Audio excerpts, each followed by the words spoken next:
Certamente todos estamos aguçados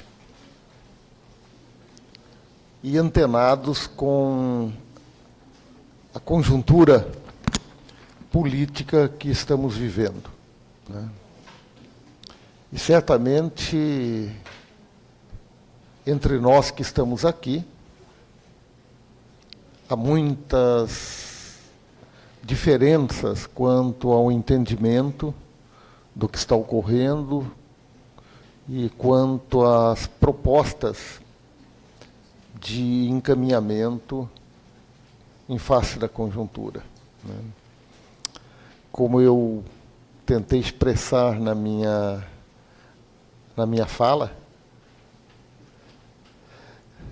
quando ela aqui ocorreu, né, nós sabemos muito bem, enquanto esquerda, enquanto espaço progressista, fazer a operação do dividir e da diferença, né? Mas a conjuntura está exigindo que nós aprendamos rapidamente fazer a conta de mais.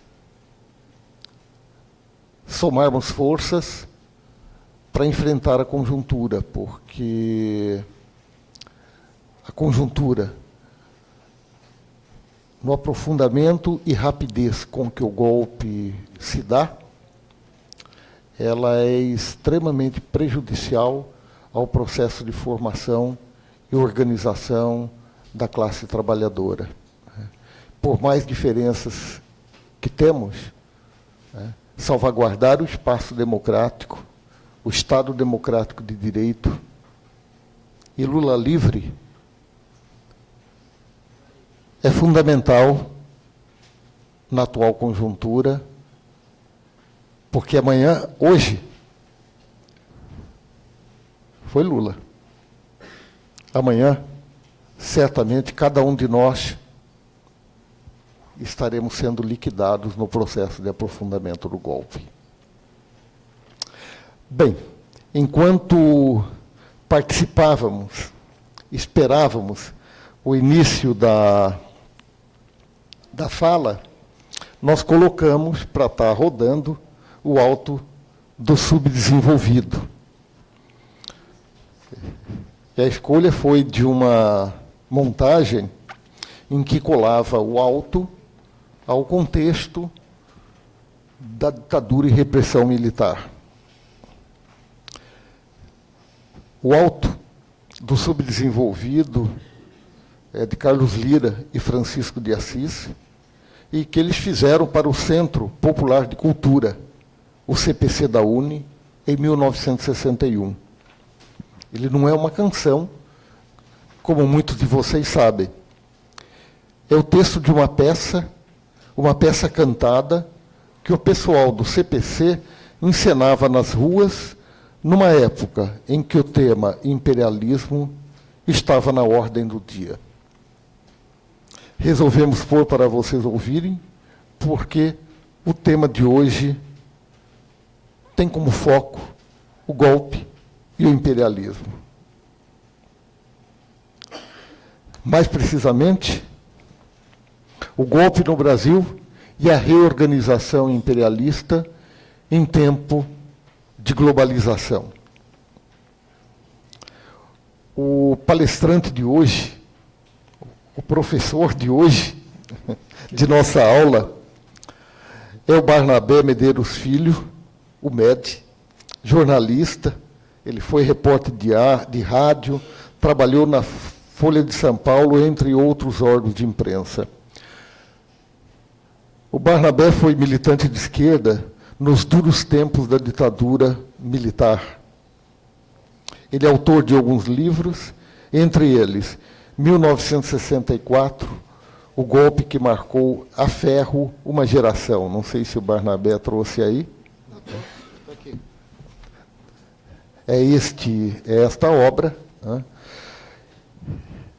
E certamente será um o momento, e será uma aula extremamente importante, de um militante bastante engajado em todas as lutas que a esquerda aqui travou nesse país, né? Inclusive, notinha de rodapé, o Barnabé foi preso político, né? E exatamente nesse dia, esse dia está fazendo aniversário, né, Barnabé? Está fazendo aniversário do cilindró dele, né? Bem, Barnabé, estamos desejosos de participar e ouvir a sua fala. Obrigado, Zezo. Eu dou os parabéns à Faculdade de Educação por ter organizado esse curso, parabéns aos organizadores. É uma época muito conturbada que o nosso país está vivendo.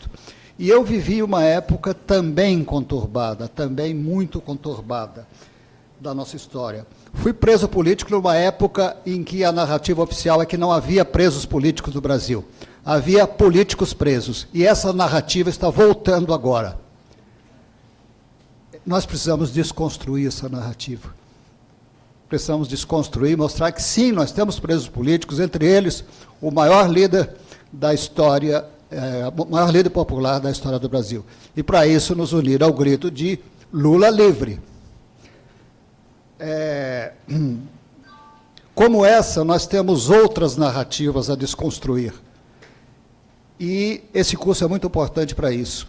É preciso entender a época, o momento histórico, o país complexo, a época histórica complexa, o mundo complexo que estamos vivendo, entender esse mundo para transformá-lo. E espero que eu consiga trazer um pouco de reflexões, um pouco do que eu aprendi ao longo da vida, e junto com muitas dúvidas que eu também trago. É isso. Para começar, pode pôr a sequência. Gente, eu vou fazer uma pequena história do imperialismo, para começar. Começando por esse mapa da América do Norte, em 1845. O que vocês veem aí em amarelo é o México como era em 1845. Aquela área cinza ao lado direito, na costa do Atlântico, é os Estados Unidos. Lá em cima do México, na costa do Pacífico, é o Oregon, Oregon, na época uma possessão britânica. E aqui no meio disso tudo, está o oeste selvagem, com os índios que, dali a uns anos, o coronel Custer vai entrar com a cavalaria, matando o índio à torta e à direita. Bom, esse mapa começou a mudar justamente em 1845. Nesse ano, os Estados Unidos anexaram o Texas. Depois, houve a Guerra Mexicano-Americana, uma guerra terrível, em que a cidade do México chegou a ser ocupada, muita gente morreu. Há episódios belíssimos dessa luta dos mexicanos, inclusive os ninhos heróicos, os meninos heróicos, que eram garotos de uma escola militar, que não atenderam a chamado da direção da escola e saíram a lutar, a enfrentar um exército muito mais poderoso e foram massacrados.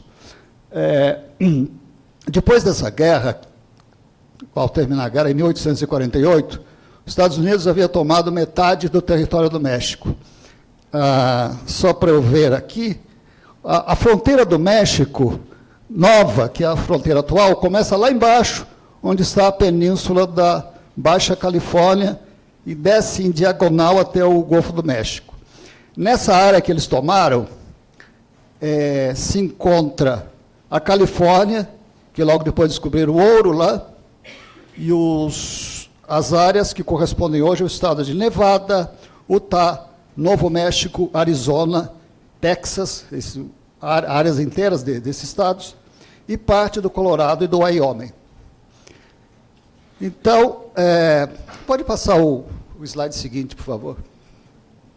O slide seguinte. Já está. Esse tipo de forma de tomar territórios pela força, ela não era muito diferente do que a Europa fazia também. Eu acho que eu vou passar para frente, porque eu quero acompanhar. Eu preciso acompanhar o PowerPoint. Aqui eu me sinto melhor. Tomar territórios pela força, né? No caso dos Estados Unidos, a ideia de expandir as fronteiras. No caso da Europa, conquistar colônias. Qual era a justificativa ideológica disso tudo? No caso do colonialismo europeu, era civilizar os povos atrasados. Uma civilização levada na ponta da baioneta e transformada em expoliação. No caso dos Estados Unidos, havia outra justificativa ideológica. É a doutrina do Destino Manifesto, segundo a qual os Estados Unidos tinham o direito divino, dado por Deus, de se expandir por toda a América do Norte. Por que tinham esse direito? Pela superioridade moral anglo-saxã, temperada pelo culto ao trabalho das vertentes do protestantismo que colonizaram aquele país. É uma superioridade um tanto, sobretudo o culto ao trabalho, um tanto estranha, porque convivia pacificamente com a escravidão, culto ao trabalho dos outros. E, depois de acabar a escravidão, ainda manteve um odioso sistema de apartheid por mais 100 anos. O Destino Manifesto, a doutrina do Destino Manifesto, não é apenas coisa do século XIX. Até pelo menos o início dos anos 60, ele era ensinado nas escolas. Uma professora porto-riquenha que se criou nos Estados Unidos, que descreve isso no livro Minha Vida na Escola Pública. Ela se chama Sônia Nieto. Claro que nos anos 60 já não era mais se expandir pela América do Norte, era liderar o mundo, que também pode se interpretar como dominar o mundo. Bom, esse é um panorama do imperialismo no século XIX, e passamos ao século XX. O termo imperialismo, ele só vai surgir, ou pelo menos se consolidar com o sentido que a gente tem hoje, na Primeira Guerra Mundial, que foi classificada como a Grande Guerra Imperialista, uma referência às potências europeias, todas colonialistas, em luta naquele momento. E é também a partir da Primeira Guerra Mundial que os Estados Unidos se consolidam como uma potência de expressão mundial, tanto pela participação dos Estados Unidos no conflito, quanto pela destruição muito grande na Europa, quanto que os Estados Unidos ficaram imunes, não houve guerra em seu território. Os Estados Unidos também teve suas colônias. Porto Rico e Filipinas tomados da Espanha, o Havaí, que era um país independente até eles invadiram, e algumas possessõezinhas menores. Cuba, por exemplo, não chegou a ser uma colônia, mas ao longo do século XX, boa parte do século XX era uma semicolônia. Sofreu muitas invasões dos Estados Unidos para colocar ordem na casa, como eles achavam. Mas, apesar de ter colônias também, os Estados Unidos não eram um país essencialmente colonial. E, à medida em que esse país se consolida, vai se formando, apresentando como potência hegemônica, o colonialismo vai entrando em declínio também, sobretudo após a Segunda Guerra Mundial, e que é o momento em que os Estados Unidos se consolidam como uma potência hegemônica no mundo, né? E a nova forma de imperialismo se dá não pelo domínio total de um país, mas pelo domínio econômico, cultural, financeiro. É um tipo de domínio que preserva a soberania do país dominado. Porque o que interessa? Interessa ter países fornecedores de matérias-primas e mercado para produtos industriais e também receptor de capitais excedentes nos países centrais. Claro que quando um desses países saía do roteiro, uma intervençãozinha militar sempre ajudava a colocar as coisas no bom caminho. Na América Latina, houve perto de 100 de intervenções dos Estados Unidos ao longo do século XX, sobretudo no Caribe e na América Central. Muitos países tiveram várias intervenções. Cuba foi um deles, teve várias intervenções dos Estados Unidos. Nicarágua, da República Dominicana, Bahamas, da América Central e o Caribe, quase todos os países sofreram intervenção, muitos deles mais de uma vez.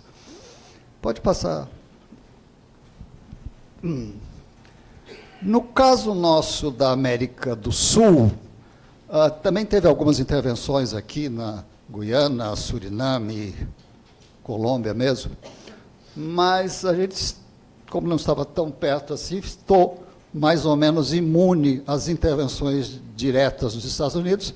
Em compensação, tivemos formas indiretas de intervenção, que tinham como principal método a conquista das lideranças militares.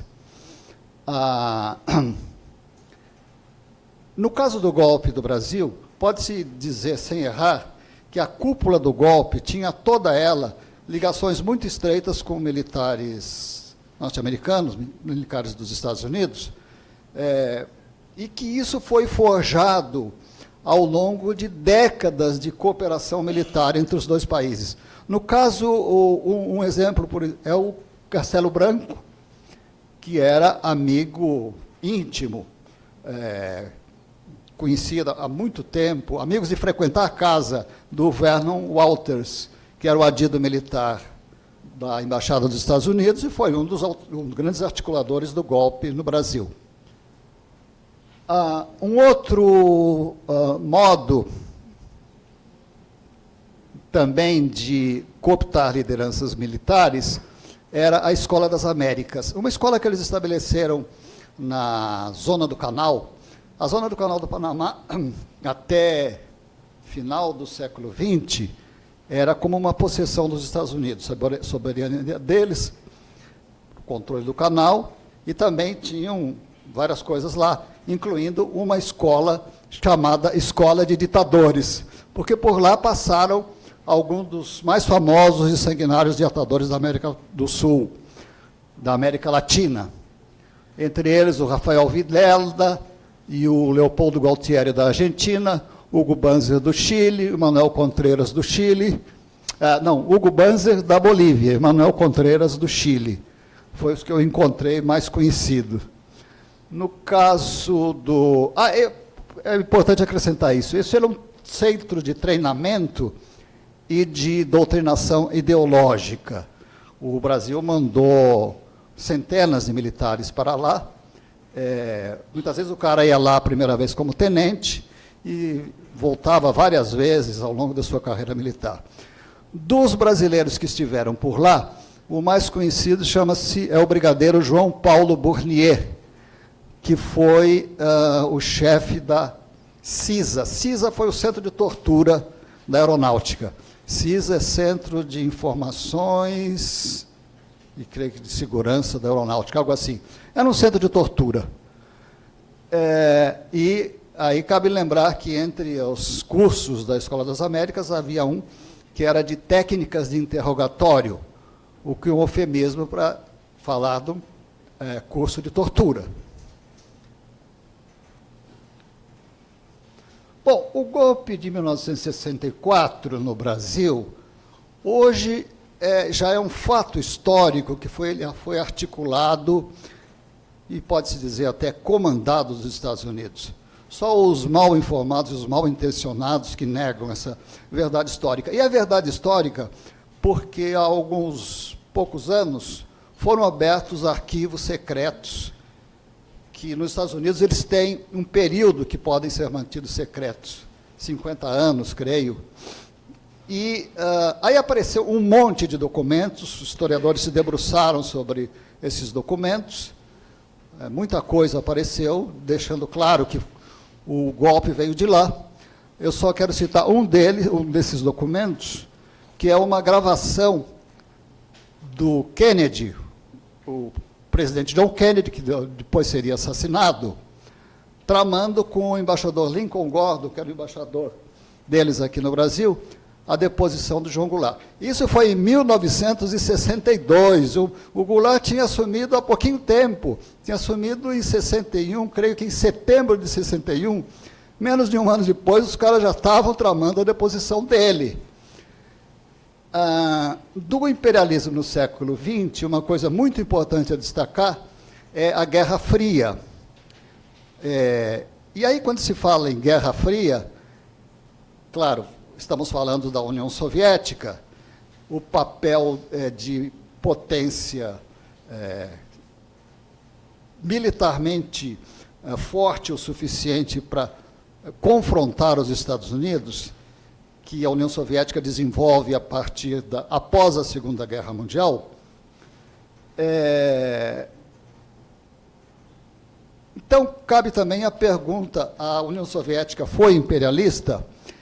Eu não vou entrar nesse tema, porque seria necessário analisar relações econômicas entre a União Soviética e os países do chamado bloco socialista, bloco comunista.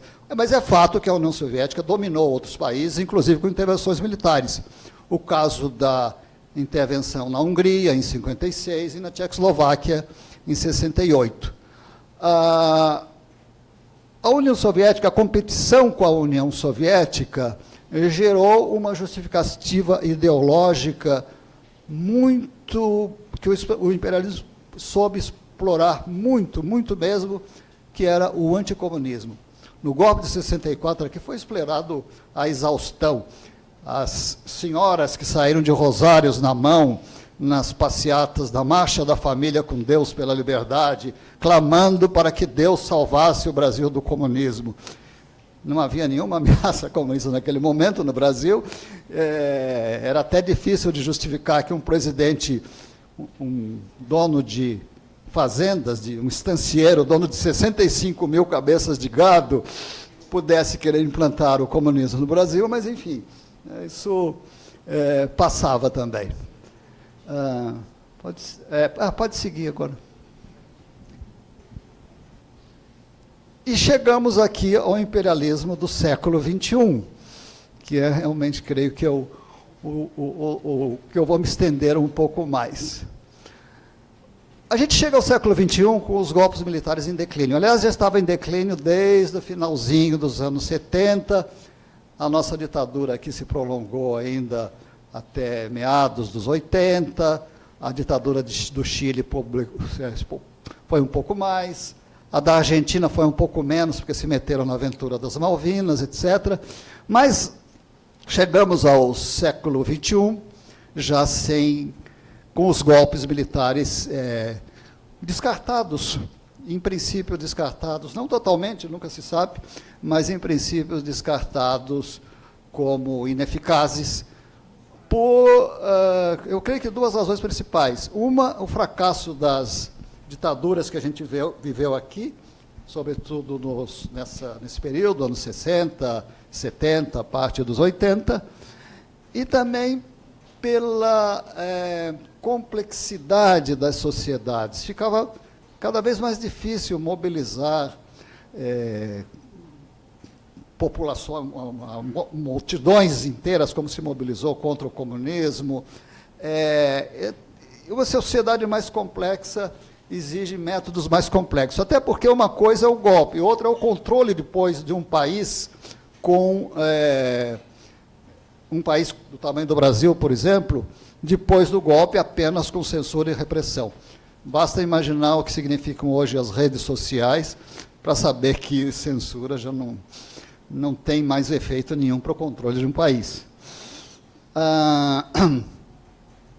Então, o imperialismo precisava de novos métodos e eles começam a se formar, a se inventar nas chamadas revoluções coloridas, uma série de rebeliões para a derrubada de governos que houve nos países ex-comunistas.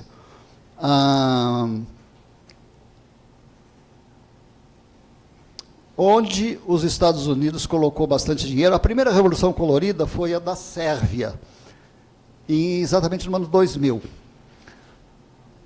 Ali, o dinheiro dos Estados Unidos chegou através da USAID, já se tem informações desse tipo. Chegou através da USAID, que era uma agência dos Estados Unidos, uma agência oficial do governo dos Estados Unidos de cooperação internacional, da Open Society, que é uma fundação do George Soros, aquele bilionário famoso, e do International Republican Institute, que é um instituto de cooperação internacional ligado ao Partido Republicano. Os Estados Unidos investiram 80 milhões na Sérvia para derrubar o governo sérvio, do governo Milosevic. Isso era uma bagatela para derrubar um governo. Boa parte desse dinheiro foi para uma organização chamada Otpor. Se tiver algum sérvio aí, por favor, me corrija a pronúncia. A Otpor acabou se transformando numa multinacional de protestos, porque eles foram treinados nos Estados Unidos, depois apareceram em vários outros países que também tiveram as suas revoluções coloridas.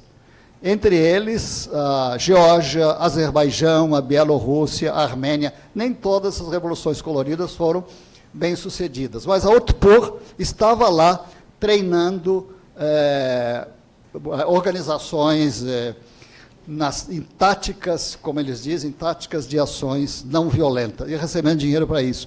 Mais tarde, outro povo vai aparecer no Egito, também treinando organizações envolvidas na Primavera Árabe.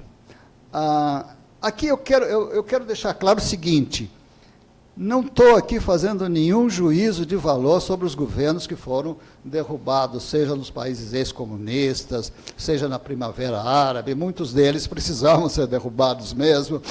O que há, sim, é que, na maior parte desses países, houve movimentos legítimos contra ditaduras ilegítimas, movimentos esses que foram capturados pelo interesse em derrubar governos que não interessavam aos Estados Unidos.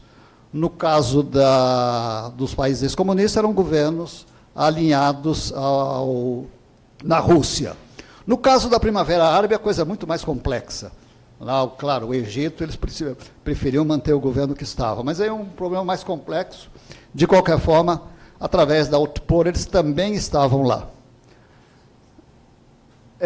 A ideia é essa, de capturar movimentos legítimos. Depois a gente vai ver aqui no Brasil os protestos de 2013 contra o aumento das passagens de ônibus, que tiveram a sua pauta desviada. De repente começam a aparecer grupos fascistas nesses protestos. Eu vi isso na Avenida Paulista. De repente, a mídia, que estava chamando de vândalos a garotada que não queria o aumento dos ônibus, de repente mudou de ideia. A gente viu isso, a captura de um movimento, eu imagino que legítimo, não sei, eu não conheço muito bem o MPL, mas imagino que é um movimento legítimo, capturado pelo interesse de derrubar os governos do PT. A presidente Dilma, no caso. Continuando. Bom, nós já vimos que o imperialismo precisava de novos métodos e começou a criar esses novos métodos a partir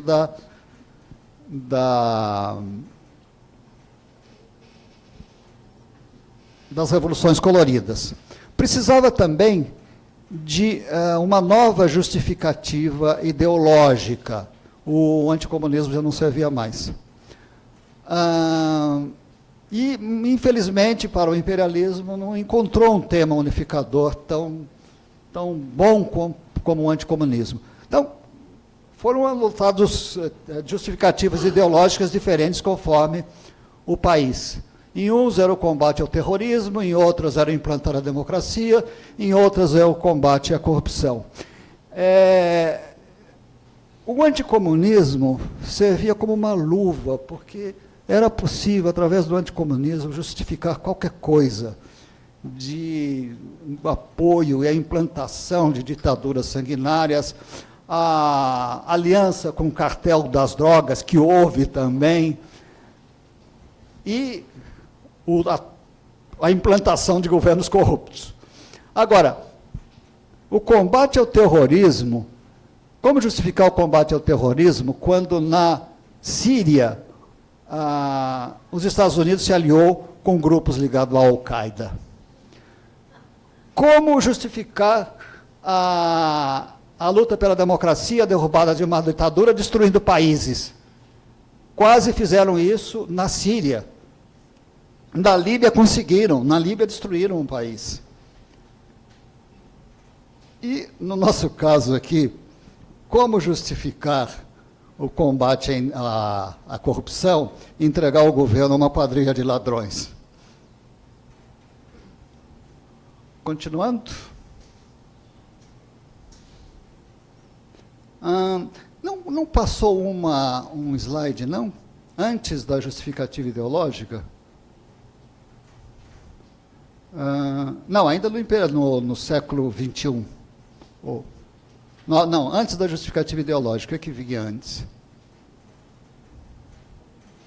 Bom, de qualquer forma, esse slide aqui, não sei se ele está mais evidente ou não, o imperialismo precisava também de novos aliados. De qualquer forma, os novos aliados do imperialismo, que não são mais os militares como protagonistas, como aliados principais, a gente vai ver mais adiante também.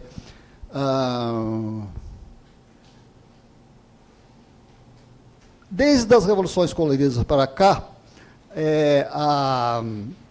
houve uma evolução tanto da agressividade quanto dos métodos do imperialismo pelo mundo afora. E isso está sendo chamado atualmente de guerra híbrida. É um momento muito mais sério, já não se trata apenas de protestos, de ações, chamadas ações não violentas, não se trata apenas de cooptar a mídia, não se trata apenas de cooptar o aparato institucional do país para derrubar o governo de plantão, mas já se fala em confronto. Guerra híbrida, eu tenho uma definição aqui, uma das muitas definições que se pode dar à guerra híbrida, que está aqui, que eu vou ler.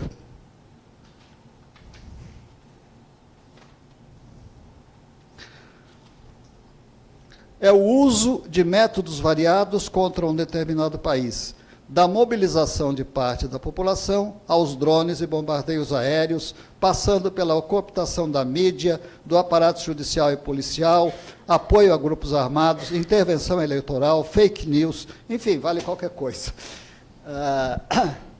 Nessa definição de guerra híbrida. O primeiro a usar o termo guerra híbrida foi num trabalho feito para o Corpo de Fuzileiros Navais dos Estados Unidos, isso há coisa de uns 10 anos atrás. E mesmo o conceito de guerra híbrida veio evoluindo de lá para cá. Mas acho que o que está aqui no slide define também bem. De protestos a bombardeios, tendo inclusive a guerra como opção final. Mas as atividades hostis começam bem antes de se estabelecer, de se chegar à guerra. A Síria está sendo considerada como a guerra híbrida mais completa, porque desde protestos, apoio a grupos armados e chegando aos bombardeios. Agora, uma coisa que eu vi, que alguns analistas estão classificando o Brasil como tendo sofrido a guerra híbrida mais sofisticada que se teve até agora. Não bastou um juiz de confiança, não bastou protestos, foi necessário também a cooptação da Suprema Corte do país, de outros tribunais, como o Tribunal de Porto Alegre, o controle da mídia, a compra do Congresso, enfim, foi um trabalho completo e deve ter custado muito mais do que os 80 milhões de dólares que eles despejaram na Sérvia. Vamos em frente. Bom, guerra híbrida no Brasil. Isso, de certa forma, já está. Começa com protestos pela captura de movimentos outros que não os do interesse dos Estados Unidos, despejo de dinheiro dos Estados Unidos aqui, e sobre isso se sabe muito pouco ainda. A gente vai ter que esperar, provavelmente, mais 50 anos para ver os documentos sobre isso. O que se sabe, por enquanto, é que o MBL é financiado pelo Instituto Charles Koch, que é ligado, da família Koch, uma das mais ricas dos Estados Unidos, e que tem recebido o treinamento da Students for Liberty, uma organização que não havia ainda na época das Revoluções Coloridas, mas que já está aí, creio que há uns 10 anos, porque eles têm uma atuação já bastante longa na Venezuela, tem ligações muito profundas com os estudantes antichavistas, e atuou bastante na Ucrânia também, no início da crise da Ucrânia, quando ainda estava na fase dos protestos.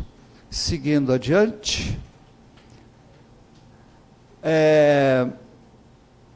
Eu não sei se havia ou não um slide, ou se eu sonhei que eu tinha feito, que falava, e eu vou me referir a ele por causa disso agora, falava que o imperialismo precisava desenvolver novos métodos, eu falei de novos métodos, nova justificativa ideológica, eu falei, e precisava encontrar novos aliados. Esses novos aliados vão encontrar novos aliados na estrutura institucional dos países visados. Então, vão encontrar basicamente nas forças policiais e no judiciário. Eu não sei se esse slide está mais adiante ou não, mas eu vou me referir a ele porque ele é importante. As forças policiais no Brasil têm uma cooperação muito intensa com o FBI e o DEA, que é o órgão de combate às drogas dos Estados Unidos. Além disso, forças policiais também frequentam há muito tempo as escolas das Américas, junto com os militares. Polícia também, manda polícia para lá. E, através do FBI, sobretudo através do DEA, chega muito dinheiro direto para a Polícia Federal aqui, disfarçado de dinheiro para operações de combate às drogas. Então, um dos novos aliados é as forças policiais. Outro, o judiciário. No caso do judiciário, o Wikileaks vazou recentemente um relatório de um tal projeto Pontes, que foi feito com magistrados, membros do Poder Judiciário de vários países da América Latina, sobretudo da América do Sul, com predominância do Brasil. E nesse relatório tinha lá um final, os organizadores do relatório, do seminário, propunham um aprofundamento desse seminário, voltando-se para Curitiba, São Paulo e Campo Grande.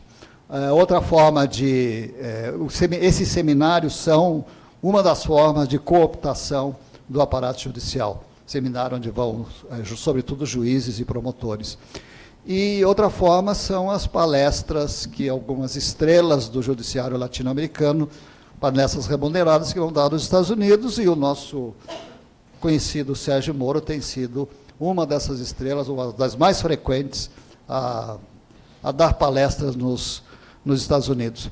Bom, eu retomei isso, que eu não sei se está mais adiante ou não, porque, continuando sobre guerra híbrida no Brasil, e estou falando de judiciário, acrescentando uma coisa, a cooptação de novos aliados não significa abandonar os antigos, sabe? A mídia continua sendo prioritária, os parlamentares continuam sendo decisivos, e os militares também, não está nada descartado, continuam cortejando os militares. Então, já que eu corrigi isso, falando do judiciário, já posso falar das ligações perigosas da Lava Jato. É o seguinte, a Lava Jato hoje conta com as delações premiadas e realmente consegue levantar uma quantidade enorme de informações a partir das delações premiadas. Mas, e no início? Como começou essa barafunda? Foi só a prisão do doleiro Youssef, que veio aquele monte de informações? Mais difícil de acreditar ainda é o golpe de sorte que eles tiveram com a Odebrecht. Porque a Odebrecht tinha um esquema de passar propina, um esquema extremamente sofisticado. Eles chegaram a comprar, eles tinham um banco no exterior comprado exclusivamente para passar a propina. E o dinheiro passava por 1000 contas, 1000 intermediários antes de chegar ao destinatário final. Sabe como foi que a Polícia Federal descobriu isso? Disse que estava investigando uma secretária, sabe-se lá por que estava investigando, e essa secretária um dia, não sei também por quê, resolveu levar umas pastas desse departamento de propina para a casa dela. A Polícia Federal bateu lá, bingo, descobriu tudo. É lógico, a nossa polícia, como é que ela trabalha? Trabalha com pressão. Ou tortura, que continua havendo tortura no Brasil, ou pressão psicológica, que tem havido muito na Lava Jato, que leva a delações premiadas, etc. A polícia brasileira não tem tecnologia, know-how para rastrear dinheiro em esquemas complexos. Quem tem esse know-how é o FBI, o Departamento de Justiça, o Departamento de Tesouro dos Estados Unidos, que lá é uma preocupação muito grande a história de rastrear o dinheiro. Eles têm aquela famosa frase, você quer encontrar o criminoso, siga o dinheiro. E eles sabem fazer isso. E sem esquecer também, como importante no levantamento de informações, pelo menos as informações iniciais para a Lava Jato, a espionagem eletrônica da NSA, que o Edward Snowden tem denunciado. E vocês lembram como a NSA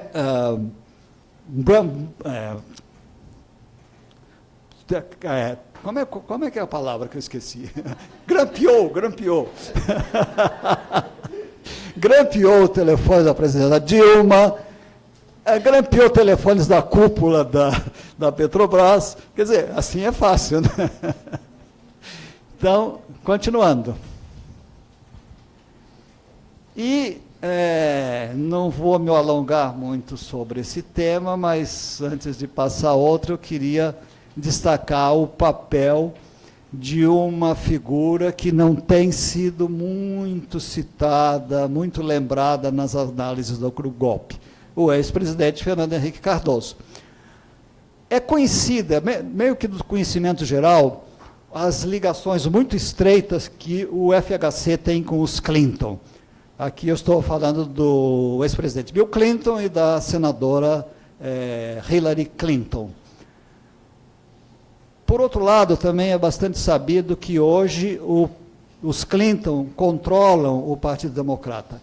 Eles têm lá um esquemão de arrecadação de fundos com o qual abastecem o Partido Democrata, abastecem as campanhas políticas do Partido Democrático, graças a ligações que eles têm muito fortes com o mercado financeiro, com Wall Street, de certa forma que através dos Clinton o sistema financeiro controla o Partido Democrata. E, graças a esse poder, e também porque o Obama foi muito pressionado, a Hillary foi nomeada secretária de Estado em 2009. Depois ela saiu em 2013 para concorrer à eleição. Mas o sucessor dela, o John Kerry, é um homem dos Clinton também. Não sei se vocês se lembram, o Clinton, quando terminou o mandato dele, tentou eleger... não, foi o Gal Corey, desculpe. Mas, em algum momento, o John Kerry concorreu à presidência pelo Partido Democrata, graças à força dos Clinton. Bom, a partir da Hillary no Departamento do Estado, o Departamento do Estado é o Itamaraty dos Estados Unidos, é o que controla, aliás, é muito mais do que o Itamaraty. Mas é o que define, controla, praticamente define, apesar do presidente, a política externa dos Estados Unidos. E com a Hillary lá houve uma guinada na política externa, o imperialismo ficou muito mais agressivo e começou a voltar os olhos para a América Latina, que estavam tanto, felizmente, esteve um pouco esquecida. E começam golpes, que a gente pode dizer que foram 2 golpes, precursores dos golpes no Brasil. O golpe em Honduras, um golpe judicial, que derrubou o presidente Manuel Zelaya, em 2009, e o do Paraguai, em 2012, um golpe parlamentar, derrubou o presidente Fernando Lugo. A FHC, graças às suas ligações com o Clinton, e também com as suas ligações com a elite, o top da elite brasileira, sobretudo da elite neoliberal, há indícios suficientes para se afirmar que ele fez a ponte entre essa elite neoliberal, aí incluído gente como Gerdau, os donos da Globo e alguns nomes que vocês vão lembrar facilmente, a ponte dessa elite com o Departamento de Estado no processo de organização do golpe. Há indícios fortes para isso. Continuando. Bom, essa frase do Chacrinha, eu quero usar ela aqui. Eu não vim explicar, estou aqui para complicar, porque é realmente o que eu posso fazer. Eu não vim aqui para explicar. Eu tenho dúvidas, no máximo algumas hipóteses. Mas eu acho que a dúvida é o primeiro ponto, o ponto de partida para o conhecimento. Então, vamos à dúvida. A primeira dúvida é: o que o imperialismo quer do Brasil? Aí se falou muito. Não, quer o pré-sal, quer eliminar competidores, tem algumas empresas importantes competindo no mercado internacional, precisa acabar com isso, tal, que coisa é essa? Enfim, objetivos econômicos. No entanto, quem comprou o pré-sal?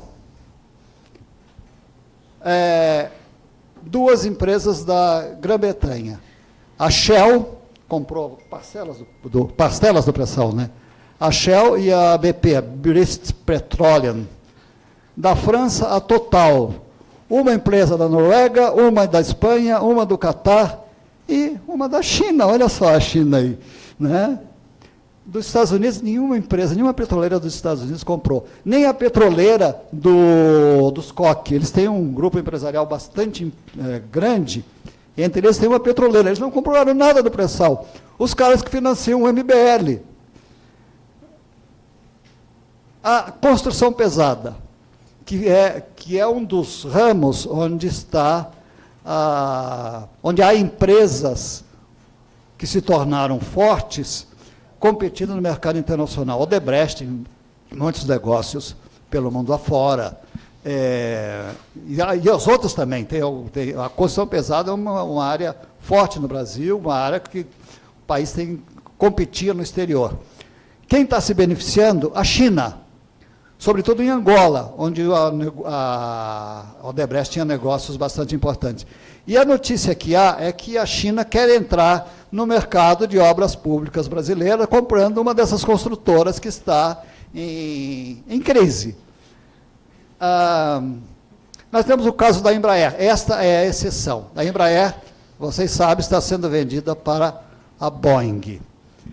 E que é, além de ser uma empresa dos Estados Unidos, ela fornece também, é uma grande fornecedora de material aeronáutico, material militar aeronáutico, aviões e sei lá mais o quê, mas atua na área militar. Compraram a Embraer, realmente isso é a exceção a essa regra. A Embraer, entre outras coisas, tem projetos militares secretos, que a Boeing lá dentro vai poder saber de tudo. E isso combina bem com os interesses, com a atual etapa do imperialismo, uma etapa de ofensiva militar, de cuidar com cuidado as questões militares. A Embraer casa bem com a fase atual que o imperialismo está vivendo. Vamos continuar?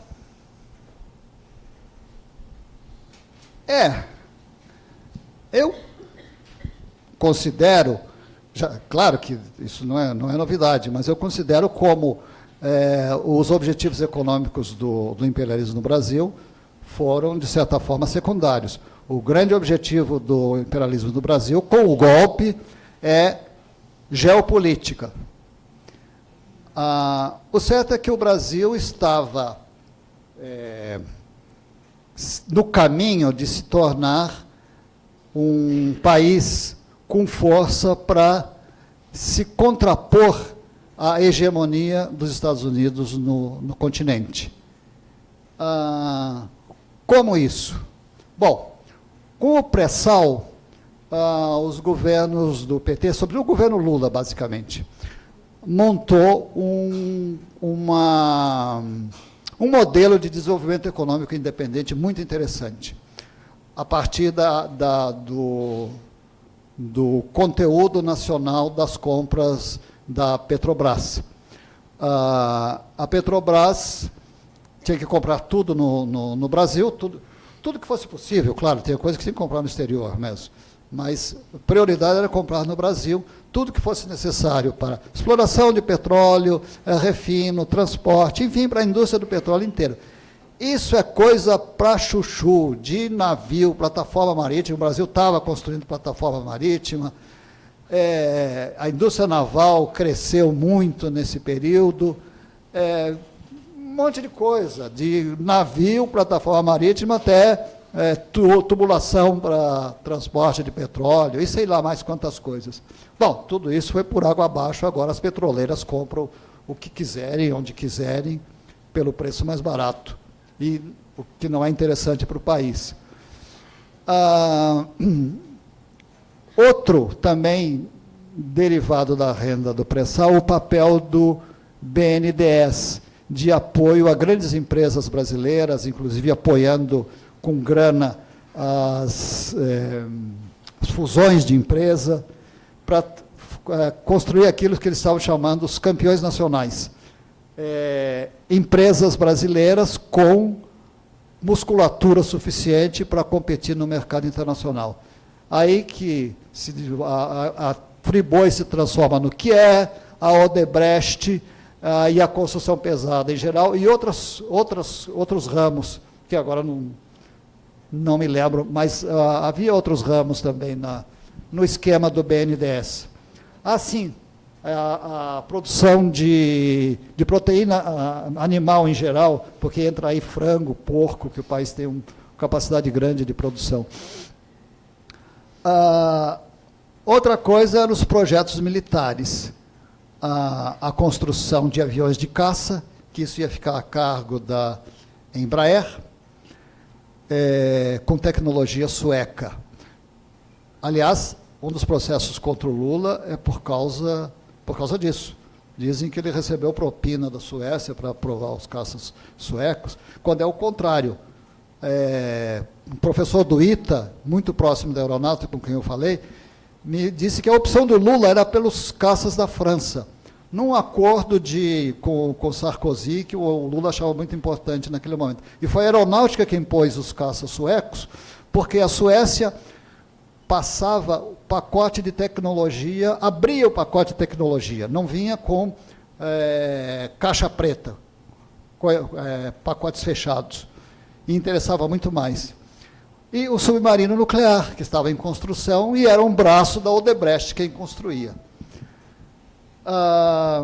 E, finalmente, como grande trunfo para o Brasil ter o papel que tinha, a articulação com os BRICS, um novo polo de poder internacional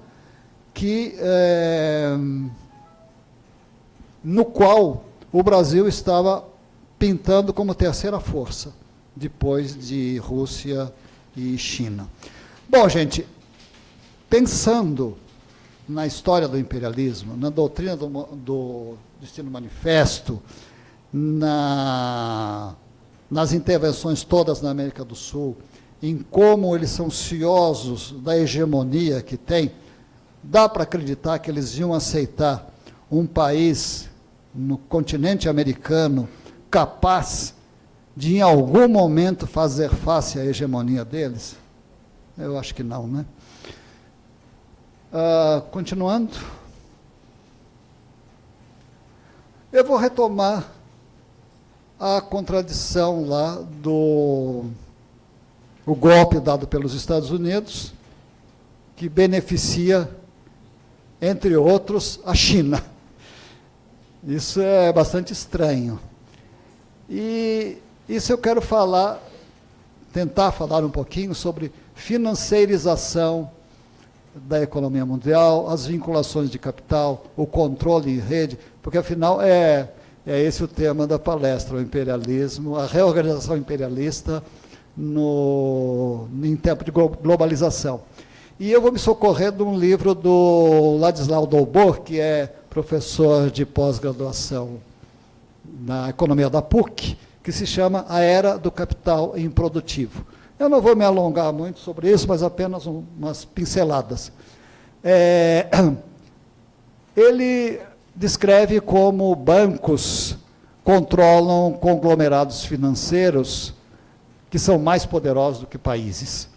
Isso não chega a ser muita novidade, já se fala muito disso, que, bom, certos grupos econômicos são mais poderosos do que países, etc. O importante do livro do Dolbor é que ele mostra a dimensão disso, e é muito pior do que o que a gente podia imaginar. Alguns poucos dados aí, uma empresa, um conglomerado que é citado no livro, que eu nunca ouvi falar, viu? BlackRock, fatura 14 trilhões de dólares. E outro dado muito importante é a propriedade em rede. O que há? São grandes conglomerados de indústria, comércio, negócios com matérias-primas, uma série de coisas, uma rede de empresas controladas por um banco. São empresas, conglomerados imensos, como essa BlackRock, por exemplo. Mas o pior é que eles têm uma espécie de, que eles chamam de controle em rede, de forma que uns participam na propriedade dos outros e os outros participam na propriedade dos uns.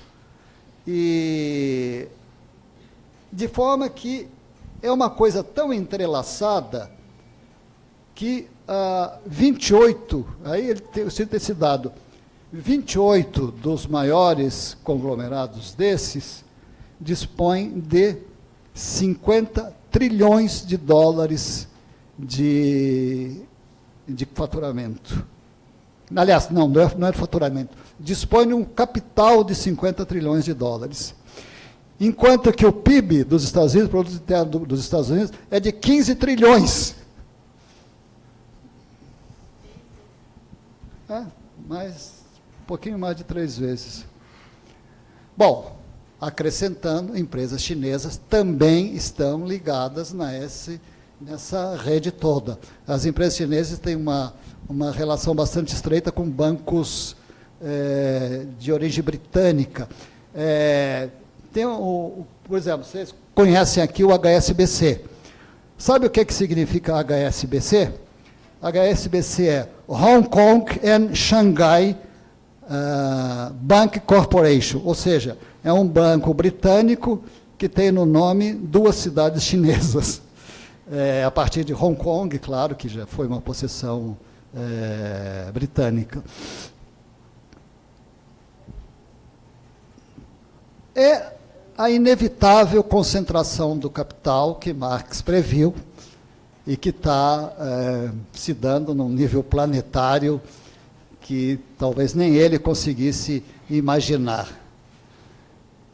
E será, então, que esse capital sem pátria explicaria a contradição? O imperialismo dos Estados Unidos dá um golpe no Brasil e vai beneficiar os chineses? A financiarização da economia, no fim está tudo em família, vamos dizer. Será que explica? Eu tenho dúvidas. E eu quero ir adiante.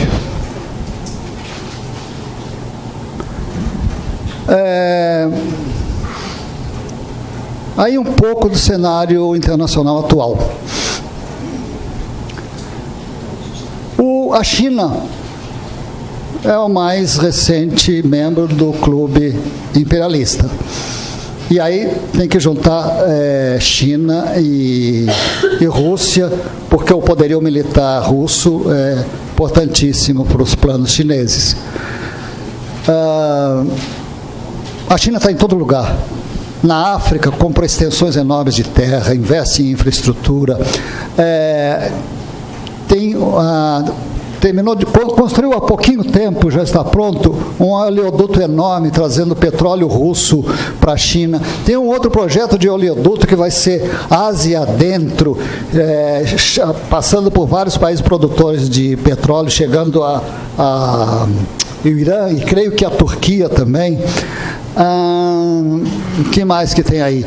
Tem o projeto de construção de um novo canal ligando o Oceano Pacífico ao Atlântico na Nicarágua, para se livrar do controle americano sobre o canal do Panamá. E a joia da coroa, a nova Rota da Seda, que é um grandioso projeto de dimensão planetária na área de transporte e telecomunicações. Esse projeto prevê, entre outras coisas, trens de alta velocidade ligando a China e, portanto, toda uma parte importante da Ásia à Europa. Uma série de portos modernos pela costa da África, na China e em outros países, até pela África também, estabelecendo novas rotas marítimas, novas rotas marítimas ligando a África, depois a Europa, chegando à América pelo Atlântico, chegando à América pelo Pacífico, enfim, a Rota da Seda está aí. E parece que tem muito dinheiro para isso. Enquanto isso, os projetos dos Estados Unidos para se contrapor a essa ofensiva empacam. As parcerias, a parceria transatlântica, que está sendo discutida há anos, nem sequer foi assinada. A Transpacífica foi assinada e agora o Trump caiu fora.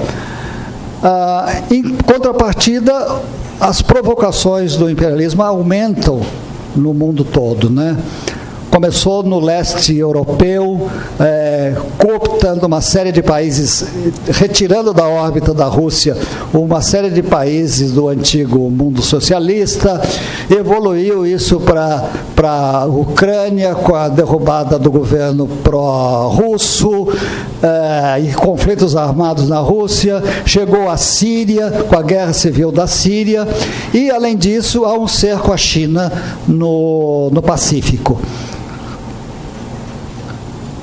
O que é isso? São disputas interimperialistas? Bom, Marx, de novo, o Estado burguês é servidor da burguesia. O Estado imperialista, portanto, é servidor de sua burguesia imperialista. E como é que fica a economia entrelaçada, como o Dobor fala? Será que está havendo aí alguma luta entre tentáculos desse mesmo povo? Pode ser, eu não sei. E como fica a contradição no Brasil também? Um golpe dos Estados Unidos, em que economicamente os Estados Unidos se beneficiam muito pouco. Vamos continuar? Eu enxergo, pode ser ilusão de ótica minha, mas eu enxergo, ou miragem. O que eu estou enxergando aí são dois modos de imperialismo. O imperialismo de estados poderosos, os Estados Unidos de um lado, a Rússia e China de outro, e outro, o imperialismo do capital financeiro sem pátria, esses conglomerados imensos se articulando em rede.